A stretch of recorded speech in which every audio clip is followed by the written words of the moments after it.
যে থাকে আখি পল্লবে। পর্ব 31 চতুর্থ ও শেষ অংশ। কয়দিন ধরে সেজুতির ভীষণ মন খারাপ। রুজাইফদের বাড়ি ছেড়ে এসে তার হাঁসফাঁস লাগে।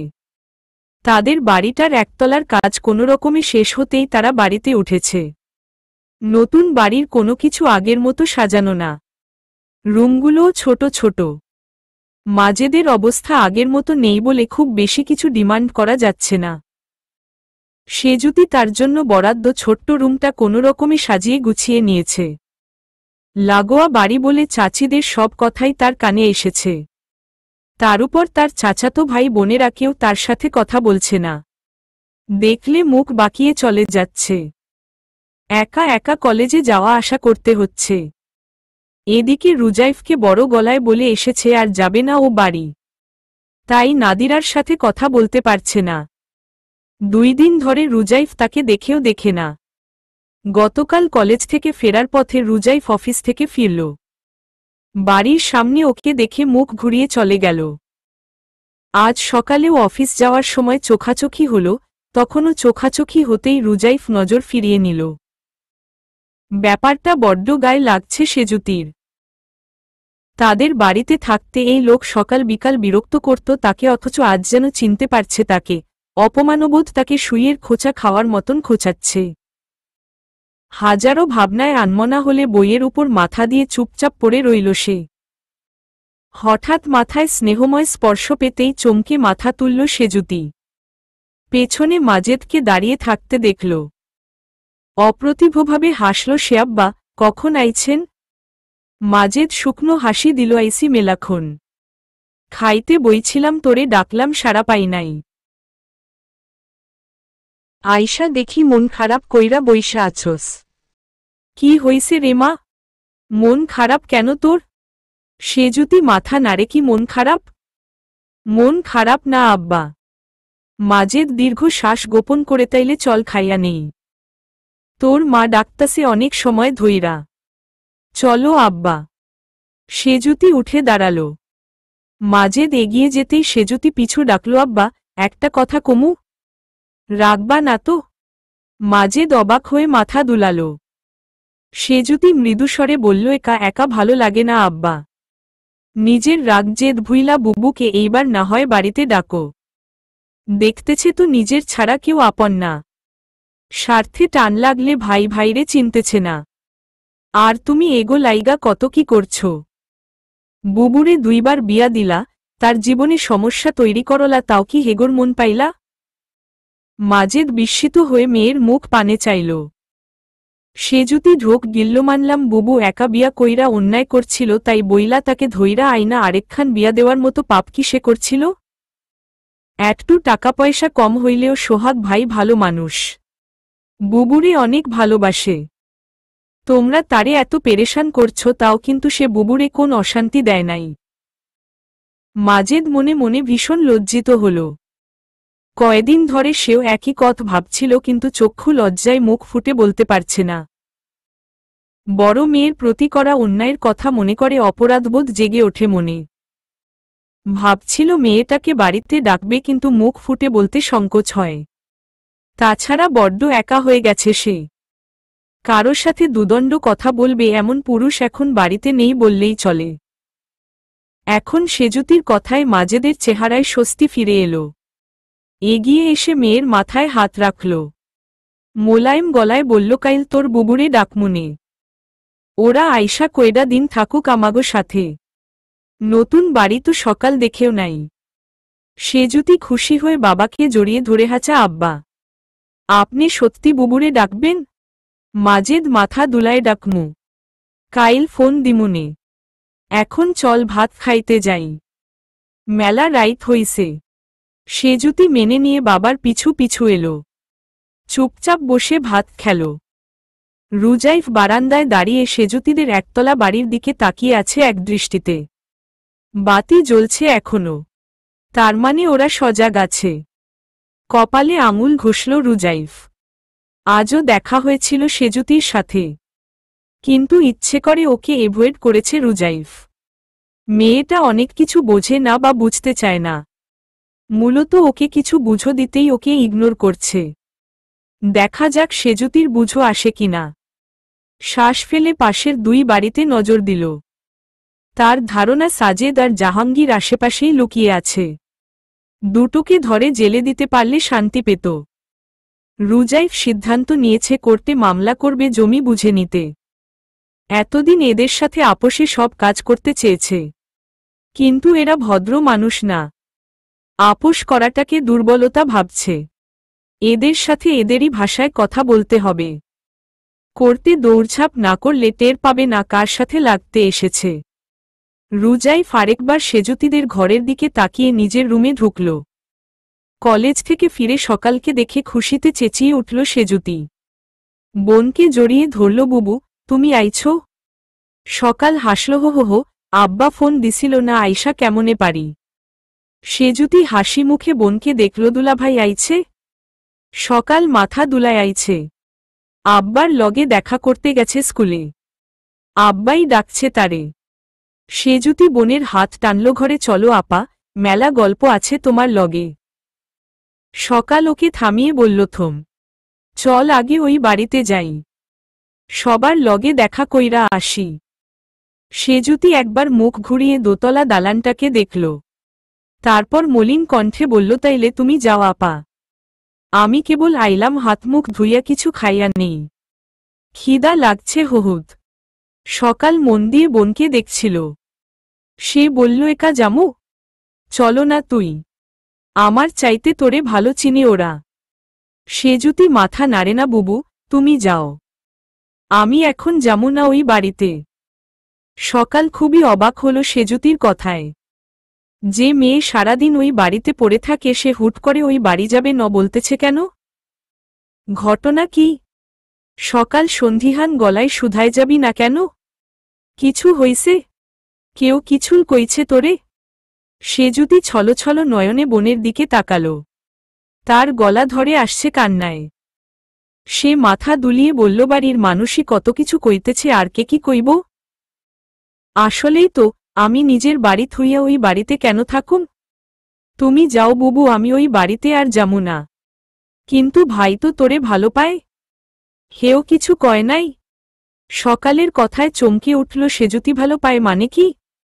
হেই বেডার লাইগাই তো সব ঝামেলা লাগছে। সকাল ভ্রু কুচকে তাকিয়ে থেকে বলল, ওহু, তুই বোঝোস নাই, রুজাইফ ভাইজান তোরে অনেক ভালো পায়, তার লগে তুই আবার কোন উল্টাপাল্টা করস নাই তো? সেজুতি রেগে গেল, হো হো হো, এখন নিজের বইনের দোষ দেখবা তুমি? ওই দামরা বেডাই সাধু, হেও যে সবসময় আমারে। কথা শেষ করতে পারে না সেজুতি। রুজাইফ এসে দাঁড়িয়েছে উঠোনে। সে গরম চোখে সেজুতির দিকে তাকাতেই সেজুতি ঢোক গিলল। সকাল রুজাইফকে দেখে হাসল, ভাইজান আপনি কেমন আছেন? রুজাইফ হাসল, ভালো। তুমি কখন এলে? এসো বাসায় এসো, এই তো যাইতেছিলাম আপনের কাছে। সেজুতিরে কইতেছিলাম যাওয়ার জন্য, সে কয় যাইব না আপনি গো বাড়ি। রুজাইফ এক পলক দেখল সেজুতিকে, মাথা নেড়ে বলল, না এলে না আসবে, জোর করো না কাউকে, তুমি এসো একসাথে চা খাই। জি ভাইজান। সকাল দেখল সেজুতির মুখ কালো হয়ে গেছে। রুজাইফ অবশ্য দাঁড়ায়নি, হেঁটে নিজেদের বাড়িতে ঢুকে গেল। সকাল সেজুতির কাছে এসে ফিসফিসিয়ে জানতে চাইল, হইছে কি তো গো? ভাইজান রাগ হইছে লাগে। কি করছস তুই?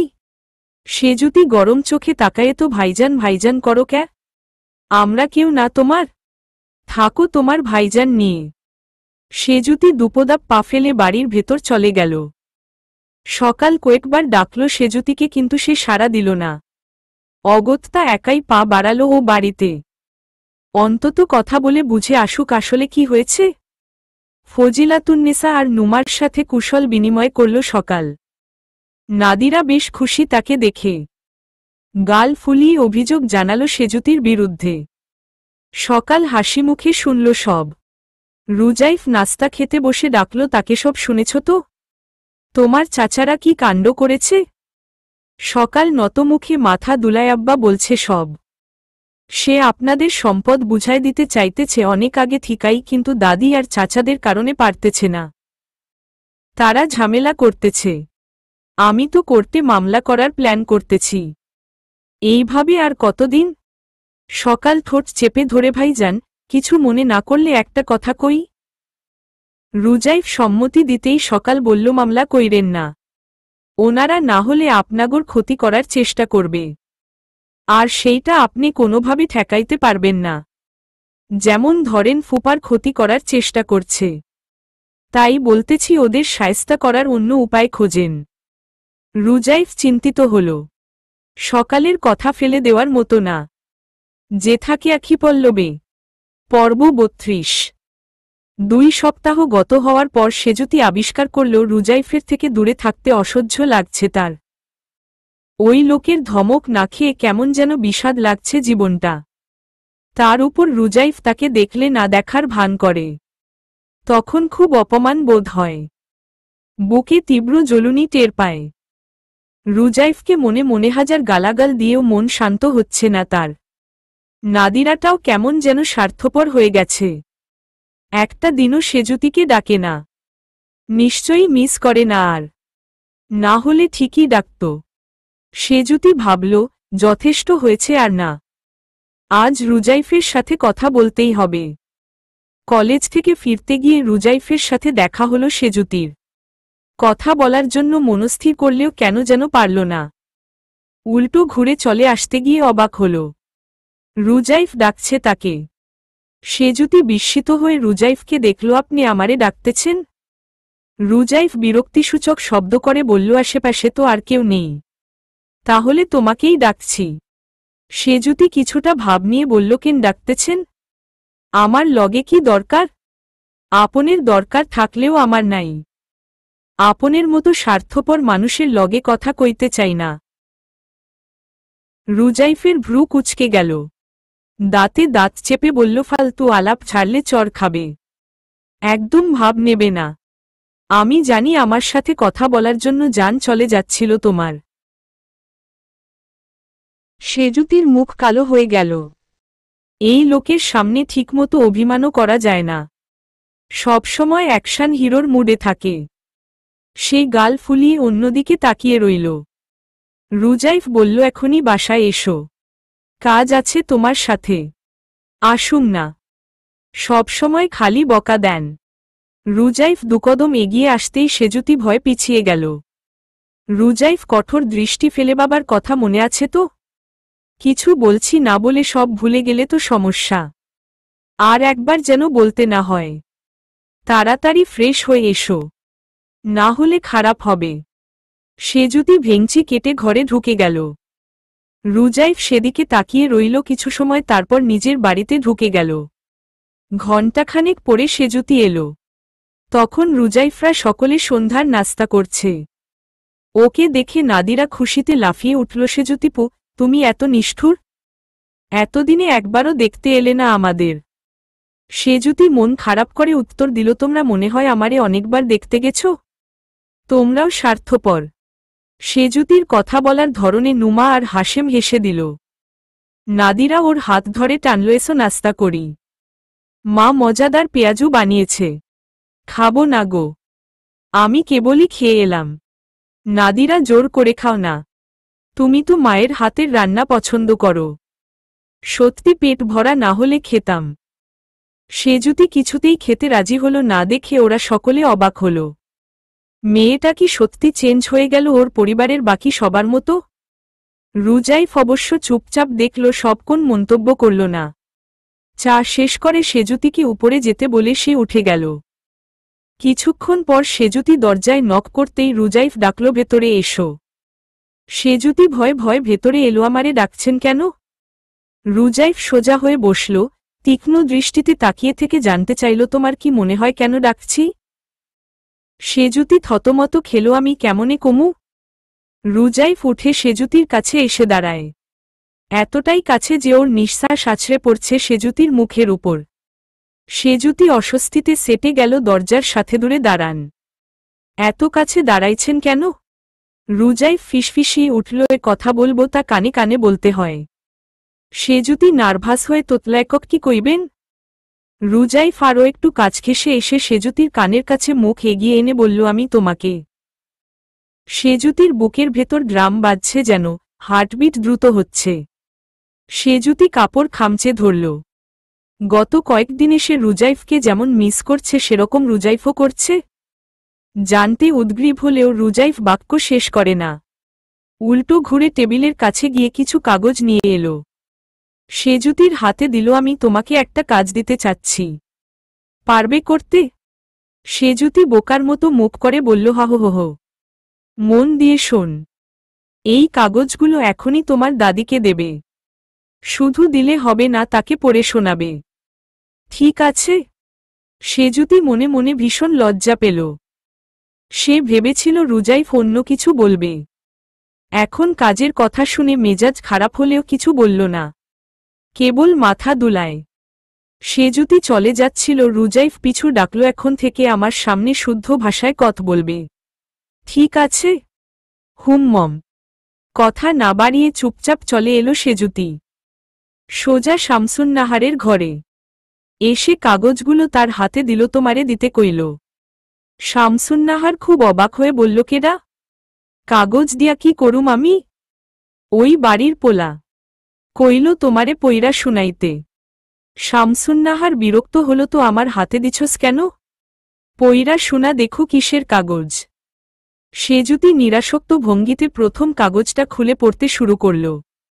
কয়েক লাইন পড়ার পরই শামসুন্নাহার চেঁচিয়ে উঠল, ওই ছেড়ি, কি লেখছে এইগুলা? হ্যাঁ, কি লেখছে?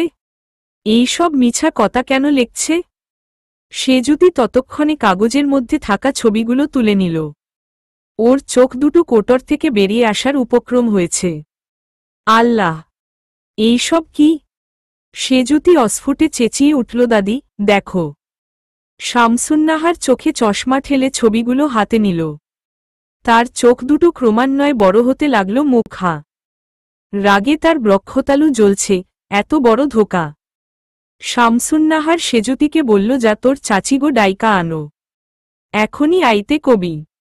সেজুতি মাথা দুলিয়ে ছুটে বের হল।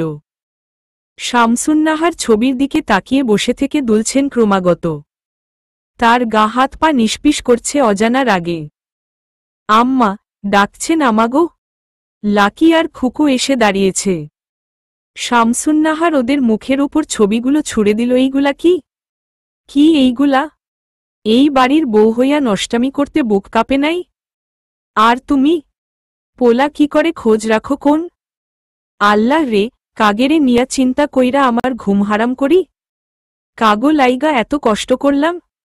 লাকি আর খুকু কিছু না বুঝে একে অপরের মুখের দিকে তাকাল। নিচে পড়ে থাকা ছবিগুলো হাতে তুলে নিয়ে দেখতেই দুজনার হাত পা কাঁপতে লাগল। এ কি? এই সর্বনাশ কে করল? শামসুন্নাহার এগিয়ে এসে খুকুর চুলের মুঠি ধরল। হামজাদি, তুই আমার ঘরে খাইয়া পইরা আরেক নাগর ধরস? কতদিন ধইরা চলতেছে এইগুলা? খুকু আর্তনাদ করল, আম্মা ছাড়েন আমারে। কি করগেছেন? এইগুলা মিছা কথা, সব মিছা কথা। এই ছবি মিছা? তুই আমার পোলা থুইয়া আরেক ব্যাডার লগে মুখ কালা করস, আবার মিছা কথা কস? শয়তান মাইয়া, তোগো পামে পইরা দুই পোলা এখন পালায়া বেড়াইতাছে। দুপোদাপ কিল বসিয়ে দিল খুকুর পিঠে। লাকি কিংকর্তব্যবিমূঢ় হয়ে দাঁড়িয়ে আছে। তার হাতে মেরাজের ছবি, যেটাতে মেরাজকে কয়েকজনের সাথে বসে গাঁজা সেবন করতে দেখা যাচ্ছে। এদিকে চেঁচামেচি শুনে শ্যামলী আর মাজেদ ছুটে এসেছে। খুকুকে মায়ের হাত থেকে ছুটিয়ে নিয়ে মাজেদ মাকে ধমক দিল, কি করতেছ আম্মা? হইছে কি আপনাগো? শামসুন্নাহার সেজুতিকে ধমক দিল, তোর বাপরে দে কাগজগুলা। দেখা এই মাতারির কাম। সেজুতি বাবার দিকে সব কাগজ এগিয়ে দিল। পড়তে পড়তে মাজেদের চোখ কপালে। সেজুতি রদিকে তাকিয়ে জানতে চাইল, তোরে কে দিছে এইগুলা? রুজাইফ। সেজুতি মাথা দুলায়, দাদিরে দিতে কইল। মাজেদ নিজেকে সামলে নিল দ্রুত। স্থির হয়ে মাকে ডাকল, মা, রুজাইফ চাই সাজেদ আর জাহাঙ্গীর থানায় আত্মসমর্পণ করুক, আর ওগো জমি জমা শান্তি মতো ওগো বুঝায়া দেই, নাইলে এইগুলা সব গ্রামে ছড়ায় দিব। মিরাজের পড়ালেখা বন্ধ করাইব। শামসুন্নাহার মাজেদের দিকে সন্দিহান নজরে চেয়ে থেকে বলে, তুই কেমনে জানলি রুজাইফ কি চায়? মাজেদ কাগজ বাড়িয়ে দিল। রুজাইফ এইখানে সব লিখা দিছে। মিরাজ নাকি ড্রাগ বেচাকেনার ধান্দা করে, ওর কথায় রাজি না হইলে ও মিরাজরে পুলিশে ধরায় দিব। শামসুন্নাহার শান্ত হয়ে গেল। মাজেদ খানিকক্ষণ চুপ থেকে বলল, তাতেও যদি না মানে আম্মা, তাইলে পুরান ইতিহাস ধইরা টান দিব। আপনের বিরুদ্ধে মামলা করব। সাক্ষী নাকি আছে? শামসুন্নাহার অবিশ্বাস্য নজরে মাজেদকে দেখল। মাজেদ দীর্ঘ শ্বাস ফেলে বলল, আমি বারবার আপনেগো কইতেছিলাম ওগো জমি জমা বুঝায় দেই। বারবার কইছি আগের দিন নাই। আপনেরা আমার কথা শুনেন নাই। এখন দেখছেন কি পরিস্থিতি হইছে। কি করবেন এখন? কেমনে ওর বিরুদ্ধে লড়বেন? শামসুন্নাহার অনেকটা সময় নিশ্চুপ বসে রইল। মাথায় অঙ্ক কষেও কোন কুলকিনারা করতে পারছে না। কি করবে? কি করলে রুজাইফকে শায়েস্তা করা যাবে ভাবতে ভাবতে সেজুতির দিকে নজর পড়ল তার। ঠিক তখনই শামসুন্নাহারের মুখে কুটিল হাসিটা দেখা গেল। এবার সময় এসেছে শেষ চাল দেওয়ার। গল্প ভালো লাগলে পড়ে ফেলুন আমার নতুন ইবুক এরই মাঝে। যে থাকে আখি পল্লবে। পর্ব ৩৩। শামসুন্নাহার ঘটনা জেনে ফেলার পর থেকে খুকুর মনে অশান্তি চলছে। কোনোভাবে এই খবর জাহাঙ্গীরের কানে গেলে কি হবে সে ভেবে পাচ্ছে না। জাহাঙ্গীর বড্ড বদরাগী মানুষ। মাথা বিগড়ে গেলে সে খুন পর্যন্ত করে ফেলতে দ্বিধা করবে না। এলোমেলো ভাবনায় মাথা নষ্ট হওয়ার জোগাড় হয়েছে। অনেক ভেবেও নিজেকে বাঁচাতে কি করবে সেটা বুঝে পেল না। শেষমেশ ঠিক করল রুজাইফের কাছে গিয়ে সাহায্য চাইবে। ওই ছেলেই ওর ঝামেলার সুরাহা করতে পারবে। যেই ভাবা সেই কাজ। ছেলেমেয়েদের ঘুম পাড়িয়ে চারিদিকে সতর্ক দৃষ্টি ফেলে খুকু এলো রুজাইফের দুয়ারে। রুজাইফ যেন জানত এমন কিছু হবে, তাই সে অবাক হল না। গম্ভীর মুখে বলল, কি চাই? খুকু ওর পায়ে পড়ে গেল, আমার এত বড় ক্ষতি কইরেন না বাপজান। ৩ পোলাপান আমার, তাগর বাপ জানলে আমারে খুন করব। পোলাপানগুলার কি হইব কন দেহি? সে তো আগে ভাবা উচিত ছিল। যাই হোক, তাকে আত্মসমর্পণ করতে বলুন, তাহলে কেউ কিছু জানবে না। রুজাইফের কথায় খুকু যেন কথা হারায়। হো, কি কন? রুজাইফ বলল, বললাম আপনার ওনাকে থানায় আত্মসমর্পণ করতে বলেন, তাহলে আমি আপনার ঘটনা ভুলে যাব। খুকু মাথা নাড়ে, কিছুতেই মানত না এই কথা। তাকে মানানো আপনার দায়িত্ব। নিজের ভবিষ্যৎ নিরাপদ রাখতে চাইলে তাকে রাজি করান, না হলে পুরো গ্রাম এই ঘটনা জানবে, তার কানেও যাবে। সেটা কি ভালো হবে? উহু, আর কোন কথা শুনব না। যেটা বললাম সেটা করুন। খুকু অসহায় চোখে ফিরে যেতে যেতে বলল, আপনি আমার ক্ষতি করলেও আমি আপনের একটা উপকার করতে চাই বাজান। একটা সত্য কইয়া যাই, মা কিন্তু আপনের বদনাম করার বুদ্ধি করতেছে। সাবধান থাহেন। রুজাইফ তেমন কিছু বলল না। এমনকি ওর চেহারায় কোন পরিবর্তন এলো না। সে শান্ত চোখে ও বাড়ির দিকে তাকিয়ে রইল। আধারে তার ঠোঁটের কোণের হাসিটা বড্ড অশরীরী দেখাল। সকালে অফিসে যাওয়ার সময় রুজাইফের সাথে দেখা হলো সেজুতির। সে গাল ফুলিয়ে বলল, আপনেরে ভালো মানুষ ভাবছিলাম, এখন দেখি আপনি মানুষটা খুব খারাপ। রুজাইফ কঠিন দৃষ্টিতে তাকাল। সেজুতি সেই দৃষ্টি দেখে ভয় পেয়ে ঢোক গিলল। এই লোক রেগে আছে কেন? কি করল সে? রুজাইফ নির্দেশ দিল, গাড়িতে ওঠো, তোমাকে কলেজে নামিয়ে দিয়ে আসি। সেজুতি ভীত চোখে মাথা নাড়ে না, আব্বা দেখলে রাগ হইব। আমি হাইটা যাইতে পারুম। রুজাইফ চোয়াল শক্ত করে ধমক দিল, গাড়িতে উঠতে বলেছি। সেজুতি এবার সত্যি সত্যি অবাক হল। এই লোক আবার আগের স্বভাবে ফিরে এসেছে। মনে মনে হাজারটা গালি দিলেও রুজাইফের কথার বাইরে যেতে পারল না। সে সুরসুর করে গাড়িতে উঠতেই রুজাইফ তার পাশে বসে গাড়ির দরজা লাগিয়ে সিটে হেলান দিয়ে ড্রাইভারকে নির্দেশ দিল, আও। সেজুতি ভীতসন্ত্রস্ত হয়ে বসে আছে। রুজাইফ চোখ বুজে আছে বলে কিছু বলতেও পারছে না। খানিকক্ষণ বাদে সেজুতি জানালা দিয়ে বাইরে তাকাতেই দেখলে গাড়ি কলেজ ছেড়ে অনেকখানি এগিয়ে গেছে। সে চেঁচিয়ে উঠল, কলেজ তো পিছনে। গাড়ি থামতে কন, আমি নাইমা যাই। রুজাইফ বিরক্ত হয়ে সোজা হয়ে বসল, চেঁচাচ্ছ কেন? গাড়ি তার নির্দিষ্ট গন্তব্যই যাচ্ছে। আজ আর কলেজে যেতে হবে না। কেন কলেজে যাবো না কেন? সামনে পরীক্ষা, ক্লাস করা জরুরি। আমি বুঝিয়ে দেব। তোমার যে সাবজেক্টে সমস্যা সেসব নিয়ে আমার কাছে আসবে। সেজুতি এবার মিনমিন করল, কিন্তু আমরা যাইতেছি কই? রুজাইফ জবাব দেওয়ার প্রয়োজন মনে করল না। গাড়ি থামল বিশাল বড় পুকুরের সামনে। ড্রাইভার গাড়ি থেকে নেমে গেল। সেজুতি নামার প্রস্তুতি নিতেই রুজাইফ বলল, তুমি নামছ কেন? আমি বলেছি নামতে। সেজুতি ঢোক গিলল। বোকার মতো মাথা নাড়ল। রুজাইফ পূর্বের ন্যায় গম্ভীর হয়ে বলল, চুপচাপ বসো। কিছু জরুরি কথা আছে তোমার সাথে। যেমন বলছি তেমন করবে। এর অন্যথা হলে এবার তোমার বাবার নামে কেস করব। কথা বুঝেছ? সেজুতি ভয় পেয়ে দ্রুত মাথা নাড়ে। সবসময় ভয় না দেখালেও চলবে। আমি আপনের সব কথাই শুনি। রুজাইফ থমকাল। ভেবে দেখল সেজুতির কথা মিথ্যে নয়। মেয়েটা ঘাড় তেরামো করলেও ওর সব কথা শোনে। ওকে ভয় পায় কি? রুজাইফ অস্বস্তি নিয়ে তাকালো সেজুতির দিকে। মেয়েটা ওকেই দেখছে।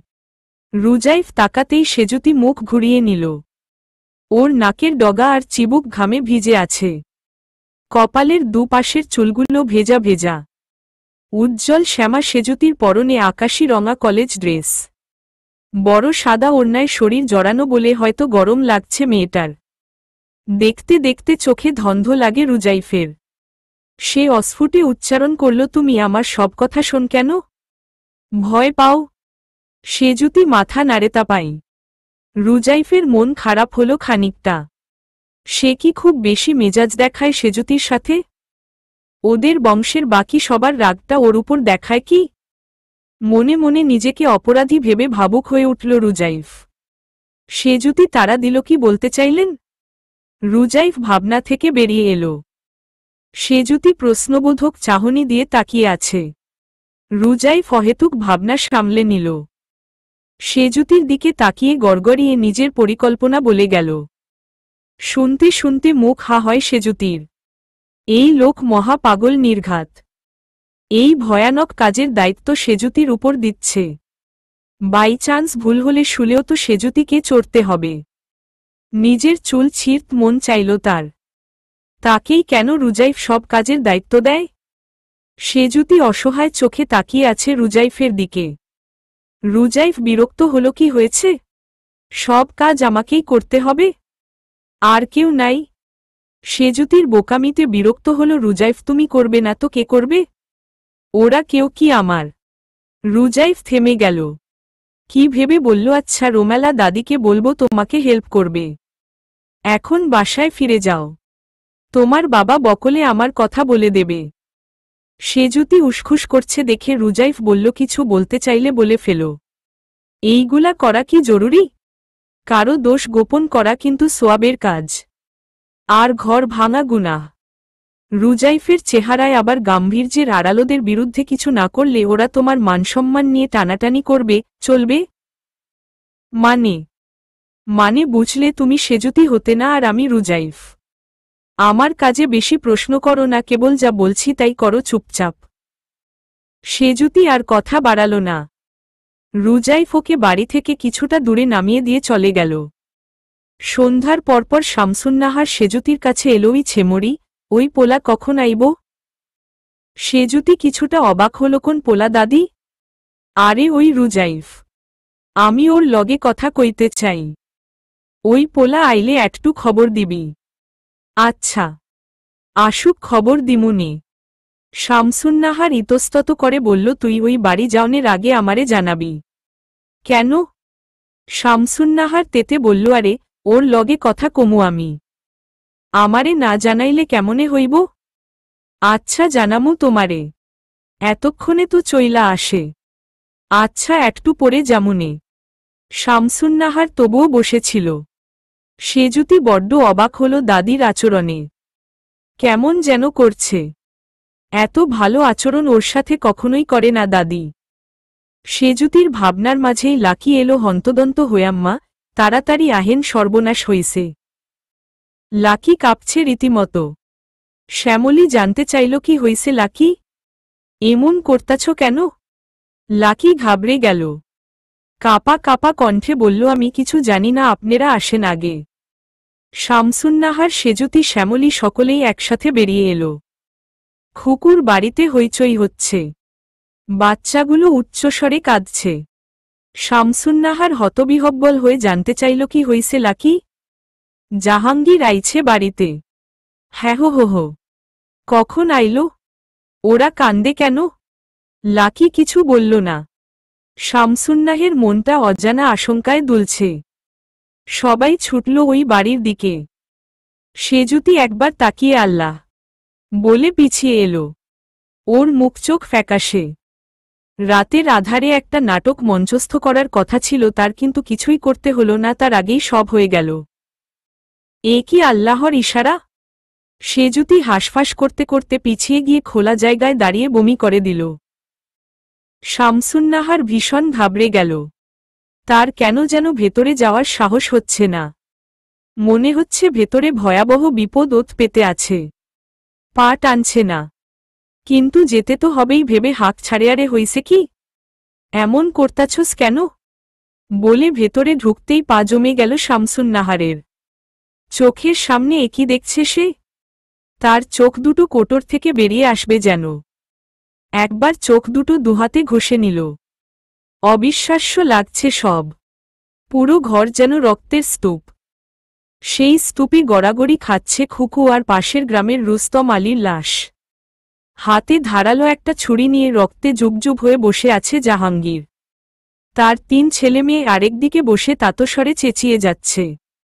শামসুন্নাহার চোখে আধার দেখল। জাহাঙ্গীর জাহাঙ্গীর কখন এলো বাড়িতে? সে কেন টের পেল না? পেছনে দাঁড়িয়ে থাকা সকলেই স্তম্ভিত। জাহাঙ্গীর মাকে দেখে অপ্রকৃতস্থের মতো হাসল। আমি নাই, এই সুযোগে আমার ঘরে পর বেডা নিয়া শুইয়া আছিল।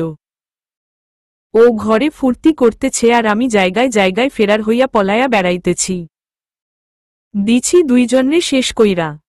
ভালো করছি না আম্মা? পুরো ঘরে নজর বুলিয়ে নিল আবার।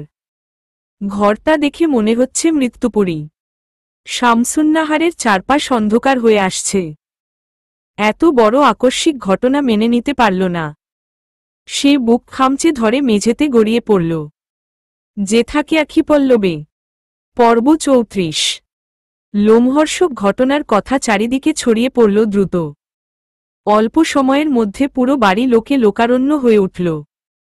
লোকের চেঁচামেচি হইচই শুনে ফজিলাতুন্নেসা রোমেলাকে ডাকল। এত হইচই কই হইতেছে? রোমেলা তখন কেবলমাত্র ঘটনা শুনে বাইরে যাচ্ছিল। সে তড়িঘড়ি করে উত্তর দিল, শুনলাম জাহাঙ্গীর বউরে খুন করছে। ফজিলাতুন্নেসা চমকে উঠে বসল। কি বলেন বুবু? সত্য? আপনি বসেন ভাবি, আমি একটু শুই না আসি। রোমেলা চলে যেতেই ফজিলাতুন্নেসা বড্ড অস্থির বোধ করল। সে চেঁচিয়ে মেয়েকে ডাকল। নুমা মায়ের রুমে এসে দাঁড়াতেই বলল, আমাকে একটু দোতলায় নিয়ে চলত। কেন মা? চল না। ও বাড়িতে নাকি খুনটুন হয়েছে। নুমা বিস্মিত হল। তাই নাকি? এই জন্য অনেক লোকের ভিড় দেখছি। ওদের নতুন কোন কেওয়াজ ভেবে আমি আর গুরুত্ব দেইনি। কথা বলতে বলতে মা মেয়ে দোতলায় বারান্দায় উঠে এসেছে। উঠোন লোকে লোকারণ্য দেখে আরেক প্রস্ত অবাক হল। বাদিকে জাহাঙ্গীরের ঘরের খানিকটা দেখা যায় এখান থেকে। ওদিকটা ভিড় দেখে ফজিলাতুন্নেসা বুঝল আসলেই ওই ঘরে কিছু হয়েছে। লোকে মুখরোচক আলোচনা করছে। কিছু কিছু কথা কানে আসছে ফজিলাতুন্নেসা আর নুমার। খানিকক্ষণ বাদে পুলিশের গাড়ির সাইরেন শোনা গেল। লোকের ভিড় ঠেলে পুলিশকে এগিয়ে আসতে দেখা গেল। ওই পুলিশগুলোর সাথে রুজাইফকে দেখে ফজিলাতুন্নেসা আর নুমা দুজনই বেশ অবাক হল। নুমা না পেরে ডাকল, রুজাইফ, কি হয়েছে? ডাক শুনে দোতলার বারান্দায় তাকাতেই দিদার সাথে চোখাচোখি হল। রুজাইফ বলল, আমিও জানি না, কেবলই এলাম, ভেতরে গিয়ে দেখি কি হয়েছে। তোমরা ভেতরে যাও, এসব দেখতে হবে না। আর নাদিয়া নাহিয়ান যেন এদিকে না আসে। ফজিলাতুন্নেসা অবশ্য সরল না। তার চোখ চিকচিক করছে অজানা কারণে। নুমাকে বলল তুই যা, হাশেম আর নাদিয়া নাহিয়ানকে দেখ, আমি কিছুক্ষণ এখানেই বসব। রোমেনা বুবু আসলে পাঠিয়ে দিস। নুমা মাকে রেখে বেরিয়ে গেল। সে জানে মাকে এখন বললেও সে এখান থেকে নড়বে না। কিছুক্ষণ পরই রোমেলা এলো। ভাবি, কি হইছে শুনছেন? সর্বনাশ হইয়া গেছে আপনের সতীনের। ফজিলাতুন্নেসা শান্ত গলায় শুধালো, কি হইছে বুবু? জাহাঙ্গীরের বউয়ের চক্কর আছিল পাশের গ্রামের রুস্তম আলীর লগে। জাহাঙ্গীর তো পলায়া থাহে। আইজ দুপুরে বাড়িতে ঢুইকা খুকুরে রুস্তমের লগে শোয়া পাইছে। তারপর ওর মাথা গরম হইয়া গেছে। ও দাও দিয়ে কোপায়া মারছে দুইডারে। পোলাপান স্কুল থিকা খেইলা আইসা ঘরে ঢুইকা দেখে এই অবস্থা। ওগের কান্নাকাটি শুইনা সবাই ঘটনা জানছে। ফজিলাতুন্নেসা চুপ করে রইল। অন্যের বিপদে সে কোনোদিন খুশি হয়নি, কিন্তু আজ কেন যেন অন্তরটা শান্ত লাগছে। অনেকটা তীব্র গরমে তেষ্টায় শুকিয়ে যাওয়া গলা ঠান্ডা পানি পান করে শীতল করার মতো শান্তি। ফজিলাতুন্নেছার চোখ দুটো বাষ্পীভূত হল। এতদিন খোদা, এতদিন সময় নিলে। ফজিলাতুন্নেসা চোখ দুটো মুছে নিল আলগোছে। হুট করে কাঁধে স্পর্শ পেতে মাথা তুলে দেখল রোমেলা তাকিয়ে আছে। আমার মনে আছে ভাবি, এই রকম একটা সাজাইন্না নাটক বানাইছিল ওরা তোমার বড় পোলার লাইগা। আল্লাহর কি লীলা ভাবি, যেই নাটক সাজাইছিল তার চাইতে কঠিন নাটক ওদের জীবন শেষ করল। এইটাই আল্লাহর বিচার ভাবি। এমনই আল্লাহ পতন দেন শয়তানগুলার। মাজেদকে হতবিহব্বল দেখায়। সে কি করবে ভেবে পাচ্ছে না। মা বলে দিলে তার জন্য সহজ হতো, কিন্তু সে এখন জ্ঞানহীন হয়ে ঘরে পড়ে আছে। মাজেদ সাহায্যের আশায় অসহায় চোখে চারিদিকে তাকাল, কিন্তু চারিদিকে এতে লোকের মাঝে সাহায্য করার মতো কাউকে চোখে পড়ল না। মাজেদের এখন মনে হচ্ছে সে নিজেই জ্ঞান হারাবে। সে অসহায় হয়ে বারান্দায় পেতে রাখা চেয়ারে বসল। বাচ্চাগুলো এখনো ঘরে রক্তের মধ্যে বসে আছে। ওদেরকে সরিয়ে নিতে হবে, কিন্তু কে নেবে?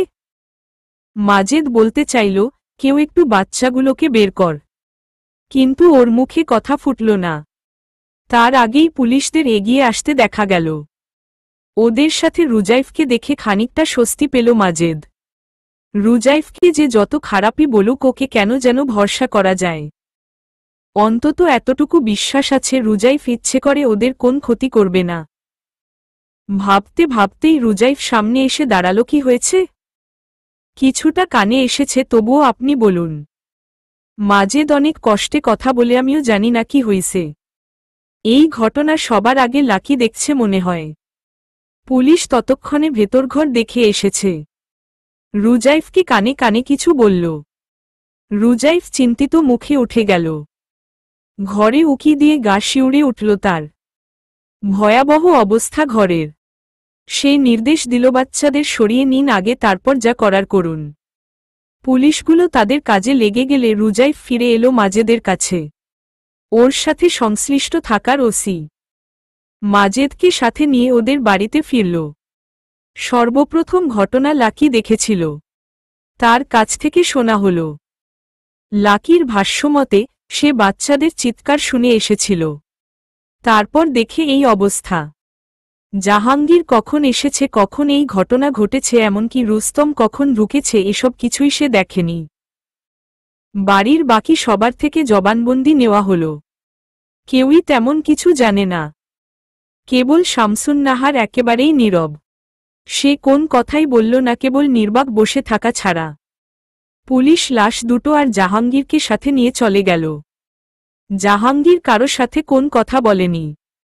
মাজেদ ভাইয়ের সাথে অনেকবার কথা বলতে চাইল, কিন্তু জাহাঙ্গীর কোন কথাই বলল না। কেবল রুজাইফের দিকে চেয়েছিল কয়েক সেকেন্ড। রুজাইফ যথাসম্ভব ঝামেলা কমানোর চেষ্টা করে পুলিশকে সহযোগিতা করল, যাতে মাজেদদের কষ্ট কম হয়। পুলিশ জানালো পোস্টমর্টেম করে খুকুর লাশ বুঝিয়ে দেবে। এরই মধ্যে শামসুন্নাহার ঘোষণা দিল, খুকুকে তাদের পারিবারিক কবরস্থানে দাফন করা হবে না।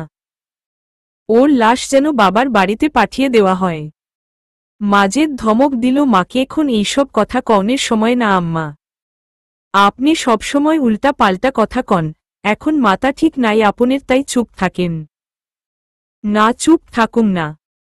যে মাতারা আমাগো বংশের মানসম্মান ডুবাইছে তারে এই ভিটায় দাফন করতে দিমু না। রুজাইফের মেজাজ চূড়ান্ত খারাপ হল। তার কপালের শিরা দপদপ করছে। এত কিছুর পরেও মহিলার কথাবার্তা শুনে জাস্ট ঘেন্না পেল তার। সে ওখান থেকে দ্রুত পা চালিয়ে চলে এলো। দিদা ফজিলাতুন্নেসা আজ অনেকদিন পরে মোনাজাতে দীর্ঘ সময় হাত তুলে রেখেছেন। ডাক শুনে মোনাজাত সংক্ষিপ্ত করে জায়নামাজ গুছিয়ে রাখল। রুজাইফের দিকে তাকিয়ে হাসল, ওইখানে দাঁড়ায় আছোস কেন? ভিতরে আয়। উহু, ফ্রেশ হতে হবে। সব শুনেছ তো? হুম্মম। দুজনের মধ্যেই নীরবতা ভর করল। অনেক কথা ঠোঁটের আগায় আটকে আছে, কিন্তু কেউই তা প্রকাশ করছে না। যেন মনে মনেই কথা সেরে ফেলছে দুজন। একসময় রুজাইফ শ্বাস ফেলে বলল, কিছু বলতে চাও? ফজিলাতুন্নেসা পূর্ণ দৃষ্টি মেলে রুজাইফের দিকে তাকাল। রুজাইফের মনে হল দিদা কি বলতে চাইছে সেটা সে বুঝেছে। মাথা নেড়ে শান্ত গলায় বলল, রেস্ট নিয়ে নিচে নামছি, তখন কথা বলবো। ফজিলাতুন্নেসা নিঃশব্দে মাথা দুলাতেই রুজাইফ হাঁটা দিল। ঘরের দোর আটকে বাতি জ্বালাতে যাবে তখনই নরম কোমল শিনকায় শরীরটা ওর বুকে ঝাঁপিয়ে পড়ল। মৃদু কাঁপছে মেয়েটা। মোলায়েম হাত দুটো রুজাইফের ঘামার্ত শার্ট টাকরে ধরে আছে। বুকের উপর পড়ে থাকা মুখটার উপর ছোট ছোট চুল লেপ্টে রয়েছে। রুজাইফ নিজের ক্লান্তি দূরে সরিয়ে মেয়েটার মাথায় হাত রাখল। কি হয়েছে? ভয় লাগছে? সেজুতি মাথা দুলায়। কম্পিত কণ্ঠে ফিসফিস করল, আপনি দেখছেন? রুজাইফ ওর মাথায় হাত বুলাতে বুলাতে আনমনা হল। হুম্মম। কি ভয়ঙ্কর অবস্থা দেখছেন? চাচা কেন অমন করল? এখন তো তার জেল হবে। চাচি চাচা কেউ না থাকলে ভাইবোন গুলার কি হবে? ছোট মানুষ ওরা, এই ঘটনা কি ভুলতে পারবে? সেজুতির কথা শুনতে শুনতে রুজাইফের চোয়াল শক্ত হয়ে গেল আপনাতেই। হাতের মুষ্টি বন্ধ করে ফেলল। কঠিন স্বরে বলল, না ভুললেই ভালো হবে। ওরা মনে রাখুক, মনে রেখে কষ্ট পাক। সেজুতি অন্ধকারে মাথা তুলে অবাক নয়নে রুজাইফকে দেখল। আপনারে মাঝে মাঝে আমি একটুও চিনতে পারি না। বড়ই অচেনা লাগে। লোকজন কত আজেবাজে কথা বলতেছিল জানেন? আব্বার তো শরীর খারাপ হয়ে গেছে চিন্তায়। রুজাইফ চোখে চোখ রাখতেই সেজুতি চোখ সরিয়ে নিল। রুজাইফের পিঠের উপরের হাত দুটো আলগা হল। খানিকটা দূরে সরে দাঁড়ায়। রুজাইফ ভ্রু কুঁচকে তাকিয়ে রইল। সেজুতি বলল, আল্লাহ বড় বাঁচাইছে আমাদের। রুজাইফের ভ্রু কুঁচকে গেল। মানে আমরা কিছু করার আগেই সবকিছু হয়ে গেছে। রুজাইফের চোখে বিস্ময় খেলা করে। খানিকক্ষণ পরে নিজেকে স্বাভাবিক করে স্লান হাসল, ভালো তো? আপনি খুশি হন নাই? হুম্মম, অনেক খুশি হয়েছি। কিন্তু তোমার আজ কি হলো হঠাৎ করে? আমার কাছে এলে কেন? সেজুতিকে খানিকটা ভাবুক দেখাল। অন্যমনস্ক হয়ে রুজাইফকে দেখছে। ওই দৃশ্য দেখার পর থেকে কেমন খারাপ লাগতেছিল। বারবার খালি আপনের কথা মনে পড়তেছিল। আচ্ছা, একটা কথা জিজ্ঞেস করি? বলো। শার্টের বোতাম খুলতে খুলতে জানতে চাইল রুজাইফ। আপনি ঠিক এই রকম কিছুই করতে চাইছিলেন কেন? রুজাইফের হাত থেমে গেল। মুখ চোখের ভাব খানিকটা পরিবর্তন হয়ে আবার স্বাভাবিক হল। রুজাইফ হুট করে সেজুতিকে কাছে টেনে নিয়ে চোখে চোখ রেখে দুষ্টুমির স্বরে জানতে চাইল, হুট করে আমাকে বেশি মনে করছো কেন? আমার প্রেমে পড়ে যাচ্ছ না তো? কি ডিল হয়েছিল মনে আছে? প্রেমে পড়লে তোমাকে কি করতে হবে? সেজুতি দ্রুত নিজেকে রুজাইফ থেকে ছাড়িয়ে নিল। ওড়নার কোনা আঙুলে প্যাঁচাতে প্যাঁচাতে মাথা নাড়ে, খেয়ে কাজ নেই তো আমার যে আপনার প্রেমে পড়ব? আপনি কাজ দিছিলেন আমাকে, তার আপডেট দিলাম। পড়ে নাইলে দোষ দিবেন। রুজাইফ অবাক হওয়ার ভান করে বলল, তাই বলে জড়িয়ে ধরে কাজের আপডেট দেবে? সেজুতি লজ্জা পেল। লাজুক স্বরেই বলল, ভাস আপনিই বানাইছেন। এখন আমারে লজ্জা দিতে উল্টাপাল্টা বকতেছেন। আমি অভ্যাস বানালেই বুঝি তুমি মেনে নেবে এত সহজে? সেজুতি সহসা জবাব দিতে পারে না। সে বাঁচার জন্য এদিক সেদিকে তাকাল। থাকতে না পেরে বলেই ফেলল, আমি যাই, নাইলে আব্বা খুঁজবে। রুজাইফ জবাব দিল না। সেজুতি দরজা খুলে বেরিয়ে যেতে যেতে পিছু ফিরে রুজাইফের দিকে তাকাতেই চোখাচোখি হল। রুজাইফের ঠোঁটের কোণে দুষ্ট হাসি। সেজুতি মনে মনে বিড়বিড় করল, মহা ধুরন্ধর লোক, একদম কুংফু পান্ডার মতোই চালাক। নিজের সব চালাকি লুকায় রেখে সাধু সেজে থাকে। নিজেই কাছে ডাকে অথচ নিজ থেকে কাছে গেলে পচায়। ফাজিল বেডা, যে থাকে আখিপল্লবে।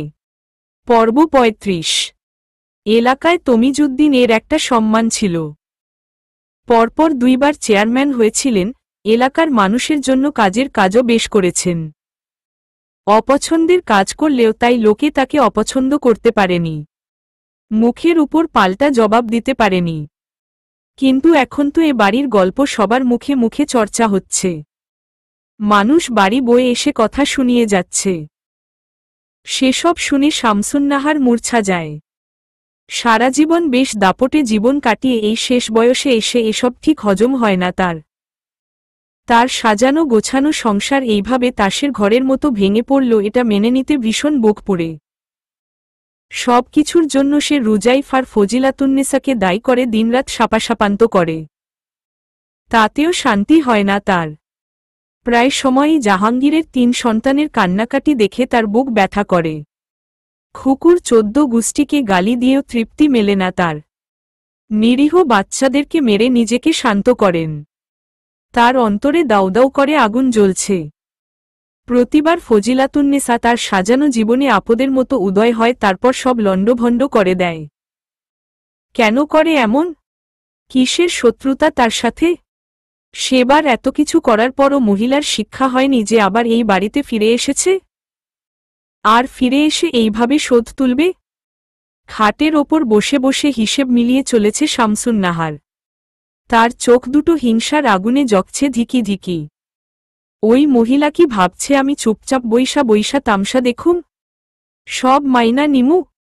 আমার সংসার উজাড় কইরা ওয়ে নিজের সংসার গুছাইব? আমি শামসুন্নাহার বাইচা থাকতে এমন হইতে দিমু না।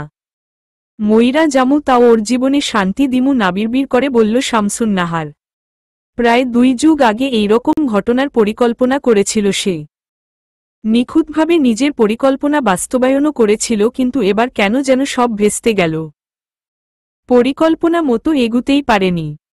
না, হার না, এবার কিছু করতেই হবে। ওই মহিলারে তার জায়গা দেখানোই লাগবে। আমার জীবন এলোমেলো করুন, এই শাস্তি তার পাওয়াই লাগবে। গভীর রাতে একটা ফোন কল আর দরজায় ঠকঠক শুনে রুজাইফ নিচে নেমে এলো। দরজা খুলতেই লাকি আর মিরাজকে দেখা গেল। ওরা ঘরে ঢুকে মুখ কাচুমাচু করল। রুজাইফ বরাবরের মতো শান্ত ধীর স্থির। মিরাজ বলল, আব্বা আসছে, ডাকুম তারে? রুজাইফ চোখের ইশারায় ডাকতে বললে মিরাজ বাইরে গেল।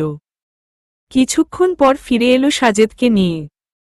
কদিনে সাজেদের চেহারা ভঙ্গুর দশা, হাতে লাঠি। সেটায় ভর দিয়ে অনেক কষ্টে হেঁটে এলো সে। হাঁপাচ্ছে রীতিমতো। রুজাইফ বসার কথা বলতেই বসে পড়ল, একটু পানি হইব? রুজাইফ পানি এনে দিল। সাজেদ পানি খেয়ে কিছুটা ধাতস্থ হল। খড়খড়ে গলায় বলল, বাবারে, আর পলায় থাকতে পারতেছি না, এইবার একটু দয়া করো। রুজাইফ জবাব দিল না, চুপচাপ বসল ওদের সামনে। সাজেদ আবার মুখ খুলল, আমি জানি তুমি তোমার বাপের মৃত্যুর প্রতিশোধ নিতাস, কিন্তু বাবা আমার পোলার কি দোষ? ওর জীবনটা নষ্ট কইর না। আমি আত্মসমর্পণ করুম, তুমি ওরে ছাইরা দাও। রুজাইফের চোয়াল শক্ত হল। নিচু অথচ শীতল কণ্ঠে বলল, আমারও কোন দোষ ছিল না, আমার ফুমারও দোষ ছিল না, অথচ আমরা সাজা ভোগ করেছি। সবচেয়ে বড় কথা, আমার বাবা নির্দোষ ছিল। আপনারা নিজেদের স্বার্থে আমার বাবাকে ফাঁসিয়েছিলেন। হুট করে লাকি আর মিরাজ রুজাইফের পায়ে পড়ল। মিরাজ বলল, ভাইজান, মাফ কইরা দেন, আর কোনোদিন কোন খারাপ কাম করুম না, শেষবারের মতো সুযোগ দেন আমারে। লাকি বলল, বাপজান, তার অবস্থাটা দেখো, শরীর খারাপ হইয়া গেছে, তারে মুক্তি দেও বাপ, তুমি যা কইবা তাই করুম আমরা। একবার শুধু মামলা তুইলা নাও। রুজাইফ স্থির বসে রইল, পা ছাড়িয়ে নেওয়ার কোন চেষ্টা করল না। মৃদুস্বরে বলল, আমি সম্পত্তির বন্টন দলিল বানাব। আপনার বাবা আমাদের যা যা লিখে দিয়েছেন সেসব নিয়ে আপনাদের কোন আপত্তি নেই, এই মর্মে দলিলে সাইন করে দেবেন। শুধু আপনি না, আপনার মাসহ অন্যান্য সবাই এই দলিলে স্বাক্ষর দেবেন। আমি আমার সব সম্পদ বুঝে নিয়ে আপনাদের নামের মামলা তুলে নেব। ঠিক আছে? লাকি আর মিরাজ কিছু বলার আগেই সাজেদ বলল, আমি রাজি। তুমি কাগজ বানাও মার্থিকা, সাইন আমি নিয়া দিব। বাকি আর কেউ ঝামেলা করবে না। রুজাইফ বলল, কাগজ হলে আমি ওনার হাতে দিয়ে দেব। দিন দুয়েক বাদে গভীর রাতে সাজেদ এলো মায়ের কাছে। শামসুন্নাহার সাজেদকে দেখেই কেঁদে দিল, তুই আইসোচ? দেখছসনি জাহাঙ্গীর কি করছে? আমার সোনার সংসারে কার নজর লাগলো রে সাজেদ? সাজেদ মায়ের কান্না পাত্তা দিল না। সে কাগজ বাড়িয়ে দিয়ে বলল, এই কাগজে সাইন দাও আম্মা। শামসুন্নাহার জানতে চাইল, কিসের কাগজ? আব্বা ওগরে যেই সব জমি জমা দিচ্ছে ওইগুলা ওগরে দিয়া দেই। আর ঝামেলা ভালো লাগে না মা। পলাইতে পলাইতে পাও ভাঙছি, আর পলাইয়া থাকতে পারতাছি না। এইবার সব মিটমাট কইরা ফালাই। শামসুন্নাহার বেঁকে বসল, আমি সাইন দিতাম না। ওই মাতারি সারা জীবন জিতা যাইব এমনে? একবার আমার সংসার দখল করছিল আর এইবার সম্পদ। সাজেদ বলল, তোমার কাছে কি জরুরি আম্মা? আমি জেলে থাকলে তোমার চলবে, তাও জমি দখল কইরা রাখবা? আমরা না থাকলে কি করবা জমি নিয়া? দরকার হইলে তাই রাখুম, তাও ওগরে কিছু দিমু না। সাজেদ অবাক হল, তার মানে এই যে আমি পলায়া থাকি আপনের কষ্ট লাগে না? আপনি চান আমি জেলে যাই? এক পোলা তো গেছে, এইবার আমি গেলে শান্তি? একা একা ভূতের বাড়ি আগলায় রাখবেন? এত কথা বুঝি না আমি। ওই মাতারিরে জিততে দিমুন না, এইটাই শেষ কথা। সাজেদ রেগে গেল, এগিয়ে গিয়ে একটা ছুরি নিয়ে এলো। শামসুন্নাহারের সামনে ছুরি উঁচিয়ে বলল, আম্মা, সারা জীবন আপনি যা করতে কইছেন করছি। পুণ্য আর পাপ হিসাব করি নাই। তাই তো আপনি রুজাইফের বাপের বিরুদ্ধে ষড়যন্ত্র করছেন, আমরা সাথ দিছিলাম। হেগোরে মাইরা শখ মিটাইছেন। হেই পাপের ফল এখন দেউন লাগতাছে, তাও আপনের নখরা কমে না। আর কত আম্মা? সারা জীবন আপনের কথা শুনুনের পরও আইজ যখন আমি আপনেরে কিছু করতে কইলাম তখন আপনি কন পারবেন না? কেন পারবেন না? কি করবেন এই সম্পদ দিয়া? এক পোলা জেলে গেছে, আপনি না মানলে আমারও যাওয়া লাগবে। বাকি রইল ভাই। আপনি এখন তখন যাই যাই এর মধ্যে জমি নিয়া পইরা আছেন। আপনি আসলে স্বার্থপর। শামসুন্নাহার ব্যথিত নয়নে চেয়ে থেকে বলল, তুই এমনে কইতে পারলি? তোগো লাইগা কি করি নাই আমি? সাজেদ ধমকে উঠল, আমাগো লাইগা না, আপনি নিজের লাইগা সব করছেন। এখন ভালোয় ভালোয় সাইন দেন আম্মা, নাইলে আমি নিজেই নিজেরে শেষ করুম। আপনের এক পোলা জেলে গেছে, আমি দুনিয়া ছাড়ুম। আপনি সব নিয়া একা একা সুখ করেন। আমাগো তো দরকার নাই আপনের। শামসুন্নাহার ফ্যালফ্যালিয়ে চেয়ে থাকে ছেলের মুখপানে, যেন বিশ্বাস হচ্ছে না সাজেদ এমন কিছু বলতে পারে। শামসুন্নাহার হার মানে ধীরে হাত বাড়িয়ে কলম তুলে নিয়ে সাইন করে দিল কাগজে। সাজেদ হাত থেকে ছুরি ফেলে দিল, সারা জীবন মেলা আকাম করছেন আম্মা, এইবার একটু ভালো হন, বলেই চলে গেল। সে পেছনে ফিরে দেখল না, ছুরিটা শামসুন্নাহার হাতে তুলে নিয়েছে। শামসুন্নাহার ছুরি হাতে বসে থাকে কিছুক্ষণ। বুকটা ভীষণ ব্যথা। সাজেদ এভাবে বলতে পারল? তার স্বামী একসময় তাকে ভুলে বিয়ে করে এনেছিল ওই ফজিলাতুন্নেছাকে। তার কি দোষ ছিল? বিয়ের 3 বছর পার হওয়ার পরও বাচ্চা দিতে পারছিল না। তাই শয়তান লোকটা আরেক বউ আনল। তার কি প্রশংসা! শুনে সর্বাঙ্গে জ্বালা ধরত শামসুন্নাহারের। স্বামীকে শেয়ার করার মতো কঠিন কাজ আর আছে? তার উপর সবাই যদি ছোট বউয়ের প্রশংসা করে তখন তো আরও জ্বালা। তার কাটা ঘায়ে নুনের ছিটা দেওয়ার জন্যই যেন বিয়ে করে নিয়ে আসার 6 মাসের মাথায় ফজিলাতুন্নেসা পোয়াতি হল। হায় রে, কি মাতামাতি তাকে নিয়ে! শ্বশুর শাশুড়ি জামাই সবাই তাকে পারলে মাথায় নিয়ে নাচে। কত রাত কেঁদে কেঁদে পার করেছে শামসুন্নাহার। একটা বাচ্চার অভাব তাকে কতটা অসহায় করে দিয়েছিল। একটা বছর অসহনীয় যন্ত্রণায় কেটেছে তার। তারপর ফজিলাতুন্নেছার ছেলে হলো আর সেও পোয়াতি হল। কিন্তু প্রথমবার পোয়াতি হলে যে সুখ পাওয়ার কথা তার পুরোটা পেল না সে। ফজিলাতুন্নেছাকে সবাই মাথায় করে রাখত আর তাকে যত সামান্য যত্ন। সেই শোক ভুলতেই তো ফজিলাতুন্নেছাকে তাবিজ করল। আল্লাহ তাকে 3টে ছেলের মা করেছে, তবুও যেন ফজিলাতুন্নেছার দাপট কমে না। তার ছেলেটার সবার মন জয় করে নিয়েছে। পড়ালেখা, আচার ব্যবহার সব দিকে তার সমান দখল। তার বাপের খুব গর্ব তারে নিয়ে। শখ করে ছেলেকে অল্প বয়সে বিয়ে করিয়ে দিল। স্কুল প্রতিষ্ঠা করে ছেলেকে দায়িত্ব দিল। সব ওই ছেলে আর তার 3টে চাকরের মতো আগে পিছে ঘরত।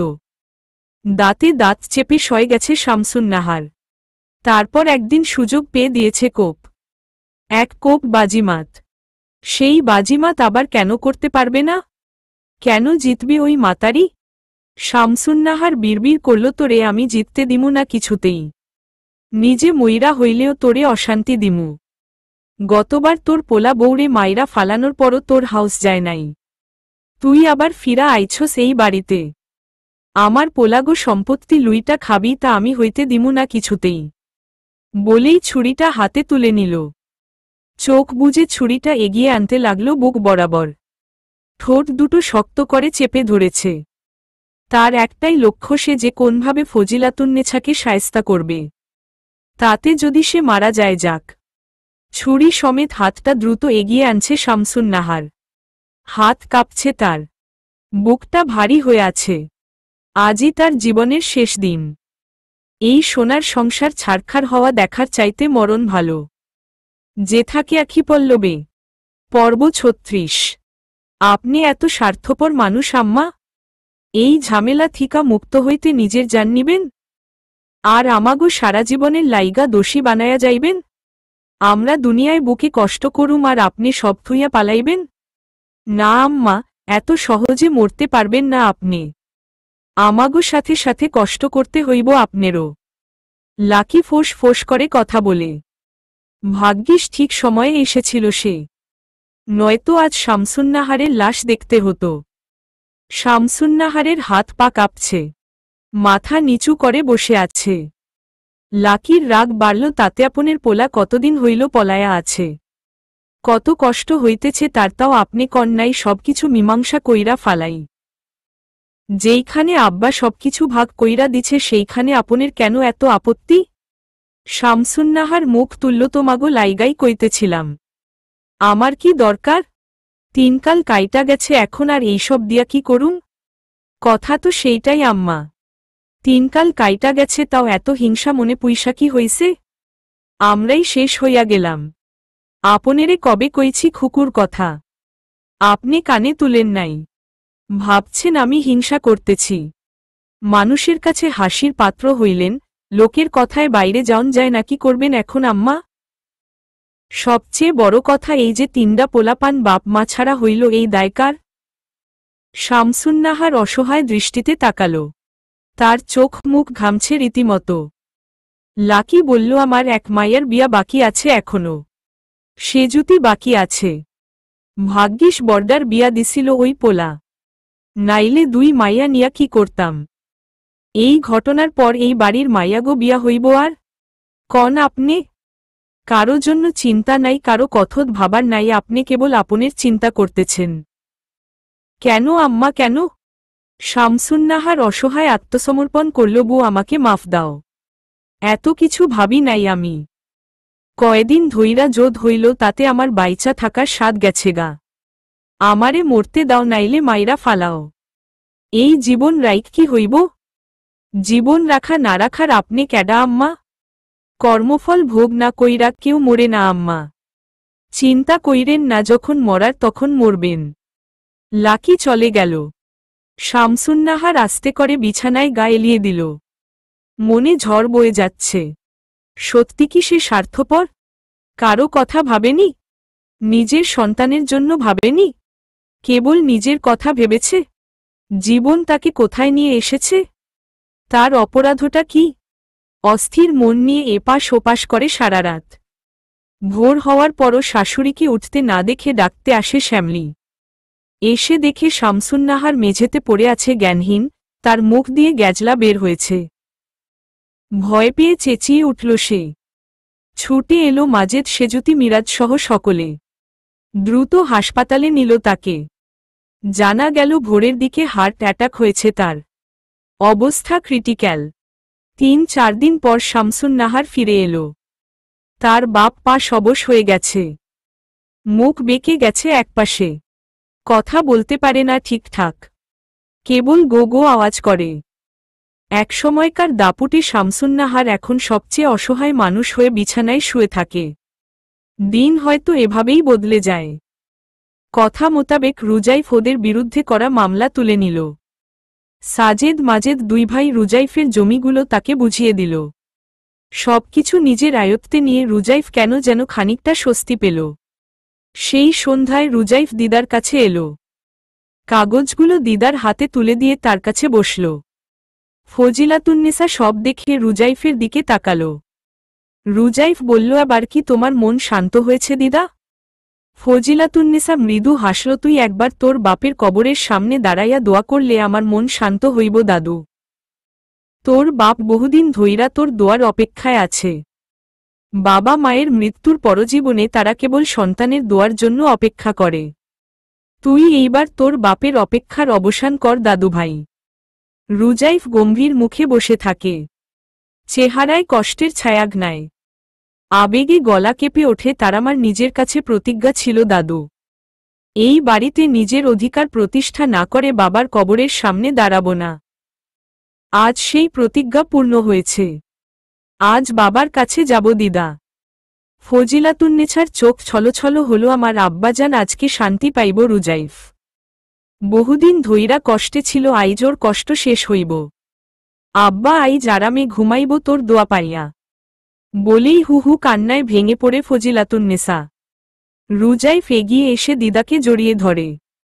তার চোখ দুটো ভেজা ভেজা, ঠোঁট চেপে কান্না গিলে নেওয়ার চেষ্টা করছে আপ্রাণ। এই প্রথম রুজাইফ সাদা পাঞ্জাবি আর পায়জামা পরেছে।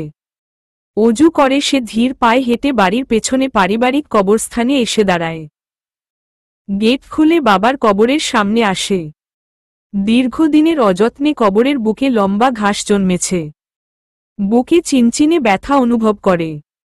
20টা বছর তার বাবা কতটা অবহেলায় থেকেছে এখানে। রুজাইফ পরম যত্নে বাবার কবরের মাটিতে হাত বুলায়। চোখের জল ফেলে দুহাত তুলে দোয়া করে বাবার জন্য। আগে থেকে বানিয়ে রাখা নামফলক নিজের হাতে বাবার কবরের সামনে রোপণ করে। কাজ শেষ করে বাড়ির উঠোনে আসতেই সেজুতিকে দেখল। ওর দিকে বিস্মিত দৃষ্টি মেলে তাকিয়ে আছে। কি গেছিলেন? কবরস্থানে।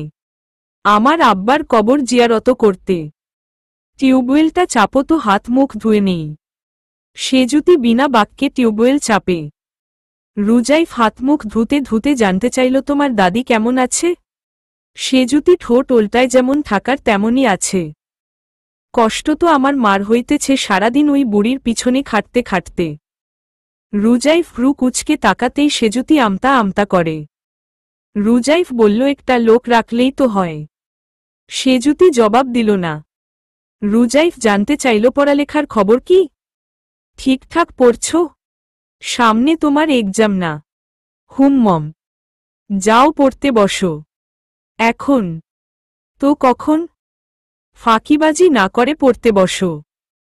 কদিন ধরে দেখছি খালি এলোমেলো ঘুরছ, কলেজেও যেতে দেখি না। সেজুতি মন খারাপ করে বলল, কলেজে গেলে সবাই খালি আজেবাজে কথা কয়, এই জন্য যাইতে মন চায় না। কেউ কিছু বললেই কানে নেবে কেন? দরকার হলে কানে তুলো গুজে থাকবে। কারো কথার জবাব দেওয়ার প্রয়োজন নেই। জবাব না দিয়া থাকন যায়?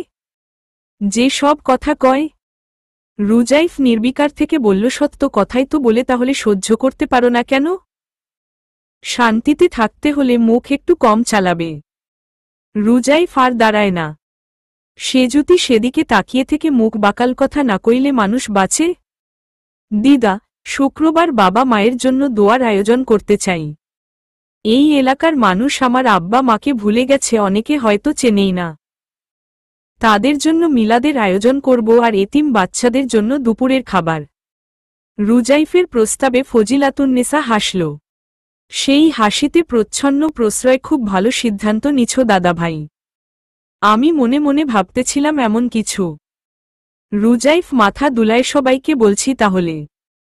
আমার অফিসের কয়েকজনকে বলবো ভাবছি। অবশ্যই সবাইকে বলবি, সবার সাথে চীনা পরিচয়ের দরকার আছে। ফজিলাতুন্নেসা সায় দিল, ওই বাড়ির ওদের বলবি তো?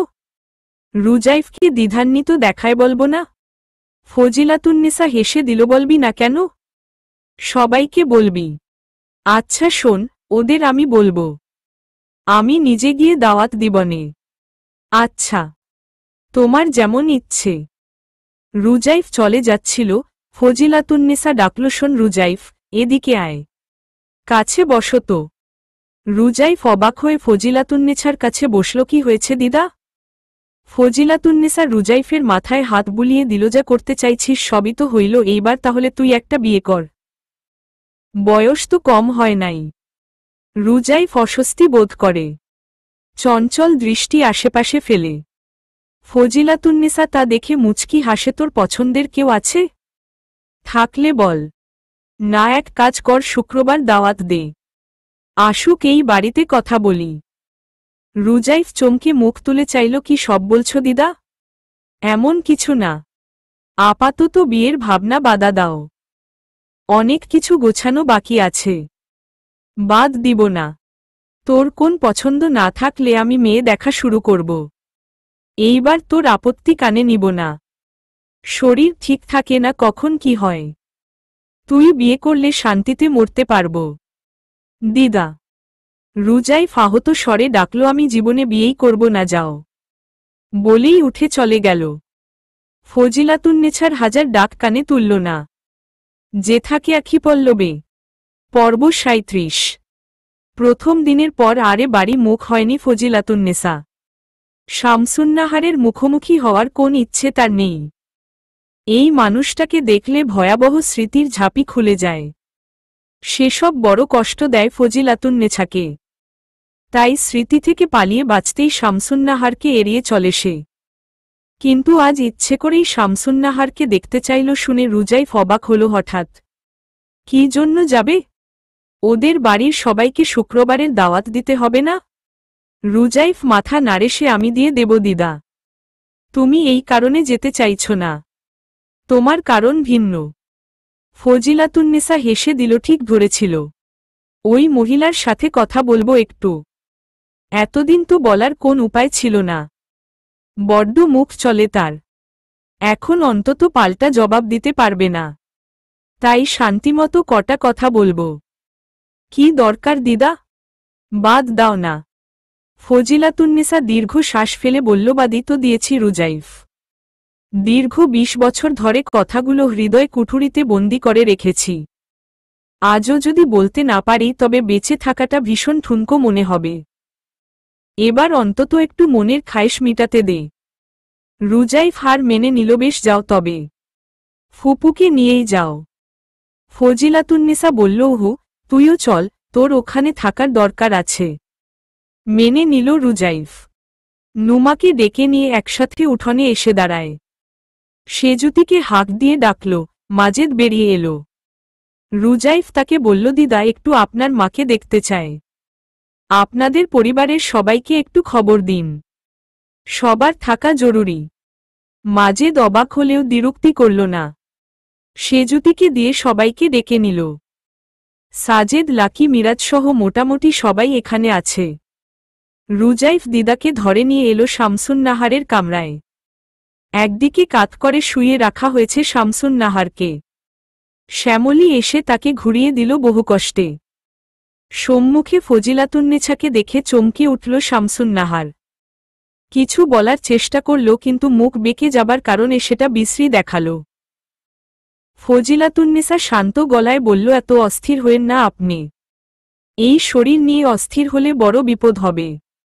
আমি এইখানে আপনের সাথে গল্প করতে আসি নাই, কয়টা কথা বইলা চলে যাব। শামসুন্নাহার খানিকটা শান্ত হল। ফজিলাতুন্নেসা বলল, আগামী শুক্রবার আমার রুজাইফ একটা অনুষ্ঠান আয়োজন করছে। কিসের অনুষ্ঠান জানেন? আমার তৌফিক আর বৌমার জন্য দোয়ার আয়োজন করে এই অনুষ্ঠান। আপনাদের সবার দাওয়াত সেই অনুষ্ঠানে। থামল ফজিলাতুন্নেসা। তার গলা কাঁপছে মৃদু। সে বলতে শুরু করে, তমিজউদ্দিন সাহেবের সবচেয়ে ভালো ছেলেটাকে আপনি আপনার সমাজের চোখে কালো বানিয়েছিলেন। যেই ছেলে অল্প বয়সে পড়ালেখা আর কাজ দিয়ে নামডাক কামালো, সেই ছেলেকে আপনি হিংসা করতে লাগলেন। নিজের ছেলেদের উস্কে দিলেন তার বিরুদ্ধে। অথচ আমার তৌফিক কোনোদিন ভাইদের অন্য চোখে দেখেনি, ভালো মন্দ যা কিছু চিন্তা করত সবই ভাইয়ের সাথে নিয়ে। বউকে বড্ড ভালোবাসত আমার তৌফিক। বউ বাচ্চা তার জান ছিল। আপনি তার চরিত্রে দাগ লাগালেন। স্কুলে শিক্ষকতা করতে আসা মেয়েটাকে আর তৌফিককে একঘরে আটকে রেখে চরিত্রহীন প্রমাণ করতে গ্রামের লোকেদের উস্কে দিলেন যেন ওকে জীবিত না ছাড়ে। এমনিতেই ছেলে আমার চরিত্রহীন ট্যাগ পেয়ে মরসেছিল। লোকের আক্রমণ থেকে বেঁচে থাকার কোন চেষ্টা করল না। কি করুন মৃত্যু হল তার। স্বামীর মৃত্যু দেখে বৌমা আমার পাগল হল। আমার যে স্বামী আমাকে চোখে হারাত আমার ছেলেকে ভালোবাসত, তার চোখে আমরা হলাম ঘৃণিত। ওই অসহায় পরিস্থিতিতে আমাদের এই বাড়ি ছাড়তে বাধ্য করেছিলেন আপনি আর আপনার সন্তানেরা। তারপর এতগুলা বছর কিভাবে চলেছি আমরা জানেন আপনি? আমার উপর এত ক্ষোভ, এত হিংসা কেন ছিল আপনার? আমিও কি আপনার মতো ভিকটিম ছিলাম না? যদি জানতাম তমিজউদ্দিনের আরেকটা বউ আছে, তাহলে কি আমি কোনোদিন বিয়ে করতাম তাকে? আমার বাপের বাড়ির অবস্থা তো আপনি জানতেন। আমি নিজে তখন এসএসসি পরীক্ষা দিয়েছি। সতীনের ঘর করার মতো মেয়ে ছিলাম কি আমি? দোষ করল তমিজউদ্দিন, অথচ আপনি সব রাগ ঝাড়লেন আমার উপর। কেন? কারণ সে আমাকে পছন্দ করত। আপনার বিয়ের 4 বছরেও পেটে বাচ্চা এলো না, আর আমি এ বাড়িতে আসার পর বাচ্চা হল। সেটাও আমার দোষ বুঝি? কি হিংসা আপনার! জীবনেও আপনি আমার তৌফিককে কোলে নেন নাই, অথচ আমি সবসময় আপনার জন্য দোয়া করে গেছি। চাইলে আমিও আপনাকে দোষ দিতে পারতাম, বাড়ি ছাড়া করতে পারতাম, কিন্তু করি নাই। কারণ আমি জানতাম আমার মতো আপনিও নির্দোষ। আমি সব মেনে নিয়ে মিলে মিশে সংসার করতে চাইছি। কিন্তু আপনার মন ভর্তি বিষের খবর জানতাম না। বিশ্বাস করেন, জানলে পালায় যাইতাম। তাতে অন্তত আমার রুজাইফ বাবা মা হারা বড় হইত না। যে কষ্ট ওরে জীবনে সহ্য করা লাগছে তা লাগত না। আপনি বুকে হাত দিয়ে কন তো, আমি কোনোদিন আপনার সাথে উচ্চবাচ্য করছি কিনা? কোনোদিন আপনাকে কষ্ট দিয়া কথা কইছি? কোনোদিন আপনাকে অপমান করছি? তাইলে কেন এত রাগ ছিল আমার উপর? তমিজউদ্দিন আমাকে বিয়ে করে আনছিল, এইটাই আমার দোষ? একটা বারও ভাবেন নাই আমার মতো মেয়ে জেনে শুনে কোন বিবাহিত লোককে বিয়ে করবে না? স্বামী মানুষটা আমার সাথেও ধোঁকাবাজি করছে। তমিজউদ্দিন আমাদের যত সম্পদ দিয়েছে সেসব সে দিয়েছে নিজের অপরাধবোধ থেকে। বিনা অপরাধে যে দুর্বিষহ জীবন আমরা পার করেছি এতদিন, এই সম্পদ তার সামান্য কিছু ভরপাই। আপনি ভাবতেছেন আবার আপনাকে ঠকাইল। একবারও ভাবতেছেন না এই 20 বছর ধরে এই সম্পদের দানাপানি আমরা স্পর্শ করি নাই। অথচ সবকিছুতে আপনার মতো আমার আর আমার সন্তানদেরও হক ছিল। বলে যে যেমন কর্ম করবা তেমন ফল পাবা, আপনিও পেয়েছেন। আমার নির্দোষ ছেলেটাকে পিটিয়ে মেরেছিলেন, খুনের দাগ তো ছিল আপনাদের হাতে। আজ সত্যিকার অর্থেই আপনার ছেলে তার বউকে মেরে খুনি হয়ে গেছে, আর আপনি খুনির মা। ছেলে একক সারাজীবন জেলের অন্ধকার কুঠুরিতে বন্দি থাকবে, আপনি মা হয়ে বাইরে আলো বাতাসে শ্বাস নিতে নিতে বুঝবেন কেমন লাগে। বিছানার সাথে মিশে যেতে যেতে টের পাবেন বেঁচে থাকাটা কতটা কঠিন। শামসুন্নাহার ফ্যালফ্যাল করে তাকিয়ে আছে। তার মুখ দিয়ে সমানে লালা ঝরছে। রুজাইফ দৃষ্টি ফিরিয়ে নিল। পুরো রুম জুড়ে পিনপতন নীরবতা। ফজিলাতুন্নেসা এবার ঘুরে বসল। নজর সাজেদ মাজেদের উপর। তোমরা জেনে না জেনে বুঝে ভুল বুঝে মায়ের কাজে সাহায্য করেছ। তোমরা শতভাগ দোষী না হলেও একেবারে নির্দোষ না। আজ এখানে সবার মাঝে কথাগুলো বলার কারণ একটাই, এই হিংসা শেষ হোক। তোমাদের হিংসার আজ তোমাদের সন্তানদের মধ্যেও চলে আসছে, যেটা একদমই ভালো ব্যাপার না। তাদের সত্যিটা জানিয়ে দাও যেন ভুল না বোঝে। তাদের সত্যের পথ দেখাও, হিংসার পথ না। এই এতগুলো বছর আমার ছেলেটা এখানে শুয়ে আছে অবহেলায়, অনাদরে। তোমরা সবাই চেয়েছ তার পরিচয় মুছে যাক, কিন্তু আল্লাহ তা চায়নি। তাই তো তার ছেলেকে আল্লাহ যজ্ঞ বানিয়েছেন। আজ আবার তাকে সম্মান দিয়ে লোকের কাছে পরিচয় করিয়ে দেবে রুজাইফ। সেই অনুষ্ঠানে আপনজন হিসেবে তোমাদের সবার নিমন্ত্রণ রইল। এসে দোয়া করে দিয়ে আমার ছেলেকে। এবার ইনশাআল্লাহ তার রুহু শান্তি পাবে। ফজিলাতুন্নেসা উঠে দাঁড়ায়। চলে যেতে যেতে থমকে গেল। শ্যামলীর কাছে এসে দাঁড়ালেকটা সিদ্ধান্ত নিয়েছি আমি, আমার রুজাইফের বিয়ে দেব। রুজাইফ হতভম্ব হয়ে বলল, দিদা কি বলছো এসব? আমার বিয়ের প্রসঙ্গ আসছে কোত্থেকে? ফজিলাতুন্নেসা মৃদুস্বরে ধমকে উঠল, দিদা কথা বলছে, এর মধ্যে তুমি কেন মুখ খুলছ? রুজাইফ চুপসে গেল। ফজিলাতুন্নেসা বলল, পাত্রী হিসেবে তোমাদের মেয়ে সেজুতিকে আমার পছন্দ হয়েছে। তোমাদের যদি আপত্তি না থাকে তাহলে শুভ দিন দেখে ওদের বিয়েটা দিয়ে দেব। আচমকা এমন প্রস্তাবে ঘরের সবাই অবাক হল, বিশেষ করে মাজেদ আর শ্যামলী। সেজুতি হতবুদ্ধি হয়ে রুজাইফের দিকে তাকাতেই দুজনার চোখাচোখি হল। সেজুতি ভীষণ লজ্জা পেয়ে ভিতরের ঘরে পালিয়ে গেল। রুজাইফ মাথা চুলকে ঘর থেকে বেরিয়ে গেল। শ্যামলী আর মাজেদ চোখাচোখি করল। ওরা কিছু বলার আগেই সাজেদ বলল, খুব ভালো প্রস্তাব। বাড়ির ছেলেমেয়ের বিয়ে হবে, এর চেয়ে আনন্দের আর কিছু নাই। রুজাইফ যোগ্য ছেলে, তার ব্যাপারে আপত্তি করার কিছু নাই। ফজিলাতুন্নেসা মাথা দুলায়, বেশ তাহলে শুক্রবার রাতে কাজী ডেকে ওদের বিয়ে পড়িয়ে দেব। সেজুতির সামনে পরীক্ষা, ওর পড়ালেখার ব্যাপারে রুজাইফ সাহায্য করতে পারবে। পরীক্ষা হয়ে গেলে পরে রুজাইফ চাইলে ঘটা করে অনুষ্ঠান করা যাবে। জি আচ্ছা, মাজেদ মিনমিন করল। নুমা বাড়ি ফিরে সেজুতি আর রুজাইফের বিয়ের কথা বলতেই নাদিরা নাহিয়ান খুশিতে লাফিয়ে উঠল। দাদা ভাইয়ের বউ হবে সেজুতি, এর চাইতে আনন্দের আর কিছু হয় না। এরপর সারাদিন সেজুতি ওদের সাথেই থাকবে, এটা ভেবেই আনন্দ লাগছে নাদিয়ার। বিয়েতে কি কি মজা করবে সে নিয়ে বিস্তর আলোচনা করল। সেজুতির খুব মন চাইছিল একবার রুজাইফের মুখোমুখি হতে। বিয়ের কথা শুনে মানুষটার অনুভূতি কেমন জানার ইচ্ছে ছিল। দেখা করার তো কোন উপায় নাই। নিরুপায় হয়ে ফোন দিয়ে বসল। রিং বেজে যাচ্ছে, ফোনটা তুলছে না কেউ। সেজুতি আবার ফোন দিতেই গম্ভীর কণ্ঠ শোনা গেল, এত রাতে পড়াশোনা না করে ফোনে কি? সেজুতি ভয় পেয়ে ফোন কেটে দিল। ও পাশের মানুষ ফোনের দিকে তাকিয়ে মুচকি হাসল কেবল। শুক্রবার সকাল থেকে দুই বাড়ির সকল আত্মীয় স্বজনে বাসা ভর্তি। সকাল সোহান রাতে চলে এসেছিল। উপলও এসেছে। রুজাইফের কাঁধে কাঁধ মিলিয়ে কাজ করেছে ওরা। রান্নার এলাহি আয়োজন ছিল। শখানেক এতিমকে খাওয়ানো হয়েছে। কাছের দূরের আত্মীয়রাও তৃপ্তি নিয়ে খেয়েছে।